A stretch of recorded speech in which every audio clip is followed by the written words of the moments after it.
dnešnom nápade vám predstavíme 4 mladých, verím, že zaujímavých ľudí. Pracujú pre organizácie, ktoré predstavili verejnosti svoju činnosť na trhovisku neziskoviek v Bratislave. Nám povedali pre vás priamo na kameru, čomu sa ich organizácie venujú.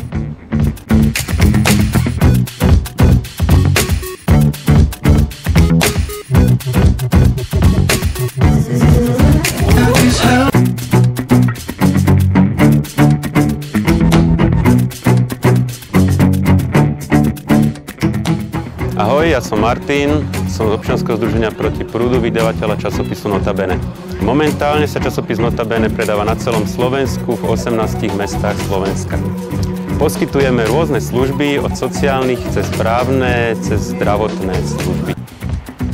Takisto s našimi predajcami a robíme rôzne spoločenské aktivity, ako je napríklad divadlo Notabene, alebo oslava výročia, prípadne výlet.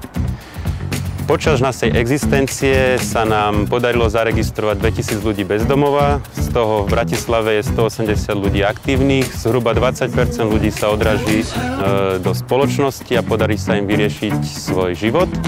A ostatným ľuďom sa výrazne zlepší životný štandard.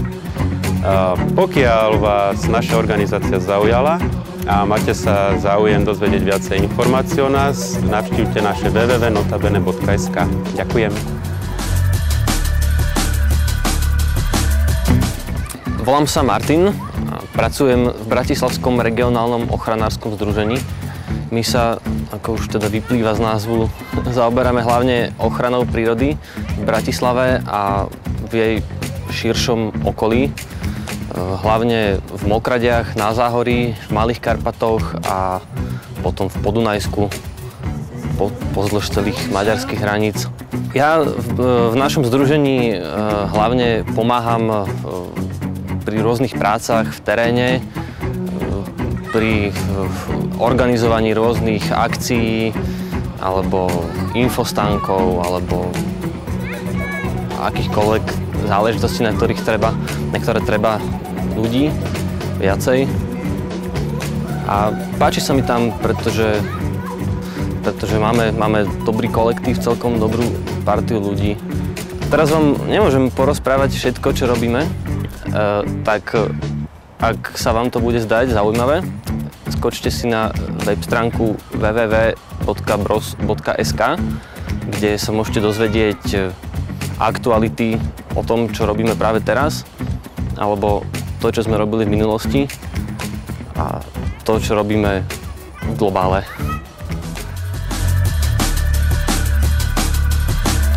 Takže volám sa Laco Oravec a pracujem v nadácii Milana Šimečku.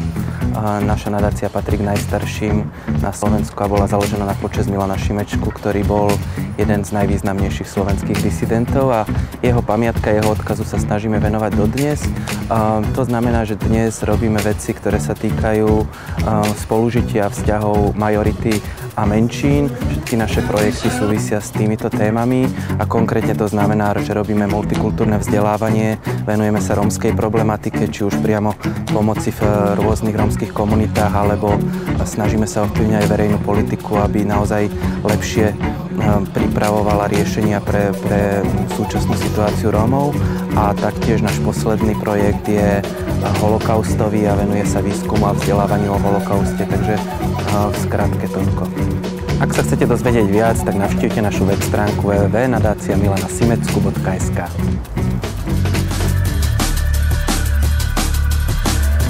Dobrý deň, ahojte, som Zuzana z Aliancie Fair Play. Aliancia pre vás už 6 rokov pozerá politikom na prsty a odhaľuje to, čo pred vami chceli skryť.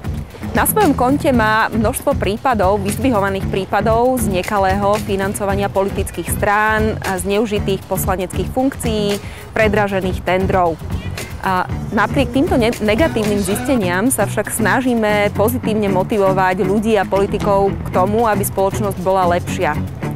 Spolu s organizáciou Via Juris oceňujeme tých ľudí, ktorí sa snažia meniť spoločnosť k lepšiemu, v ocenení Biela vrana, ktoré tento rok bolo prvýkrát odovzdané na festivale Pohoda. Politikom, ktorí majú záujem o transparentnosť, čestnosť a komunikáciu s ľuďmi, zase poskytujeme priestor na zverejňovanie svojich majetkových priznaní a svojich záujmov na stránke www.politikaopen.sk. Držte nám palce, pridajte sa a spoločnosť bude určite lepšia a politika čistejšia. Prvým krokom môže byť klik na stránku www.fair-play.sk.